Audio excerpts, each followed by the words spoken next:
एका साध्या वेशात गेल्यानंतर, निवेदनं दिल्यानंतर, विनंती केल्यानंतर त्या विनंत्या मान्य होतात किंवा नाही होत, किंवा त्याला केराची टोपली दाखवली जाते. मात्र तुम्ही ह्या ज्या पद्धतीचा वेश घेऊन जाता, डफडे वाजवत जाता, त्यांना जागा करण्याचा प्रयत्न करतात, त्यानंतरच हे जागे होतात असं वाटतं का? ते झोपलेले नाहीये, त्यांनी झोपेचं सोंग घेतलंय, सोंग. आणि झोपेचं सोंग घेणाऱ्या माणसाला आपल्याला सोंग घेऊनच उठवावं लागतं, म्हणून हे सोंग आम्ही या ठिकाणी घेतलेलं आहे. आता ते झोपायची हिमाकत पुन्हा करणार नाही. आता जर का त्यांनी झोपाची हिमाकत केली तर त्यांच्या वरिष्ठांच्या, अधिकाऱ्यांच्या बंगल्यामध्ये, घरांमध्ये हे सोंग आम्ही घेऊन जाणार आहोत. आता काही दिवसापूर्वी जे लोकप्रतिनिधी आहेत तर ते उपोषणकर्त्यांना भिकारचोट म्हणलेले आहेत, याच्याबद्दल काय म्हणता तुम्ही? तेच लोकप्रतिनिधी भिकारचोट आहेत.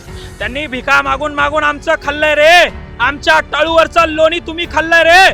काय तुम्ही केळं विकत होते म्हणला ना, काय तुम्ही सरपंच होते म्हणला ना, मग कुठून आल्या रे एवढाले बंगले, एवढाल्या प्रॉपर्ट्या तुमच्याकडं? कुठून आल्या रे एवढ्या गाड्या तुमच्याकडं? तुमचे पोरं रे इंडिवर फॉर्च्युनर मध्ये फिरता रे. तुमच्या पोरी आमदार झाले रे, तुमचे पोरं नगराध्यक्ष झाले रे. भिकार चोटांनो, आमच्या शेतकऱ्याच्या टाळूवरचा लोणी खाऊन खाऊन मोठे झाले, पोचलेत तुम्ही.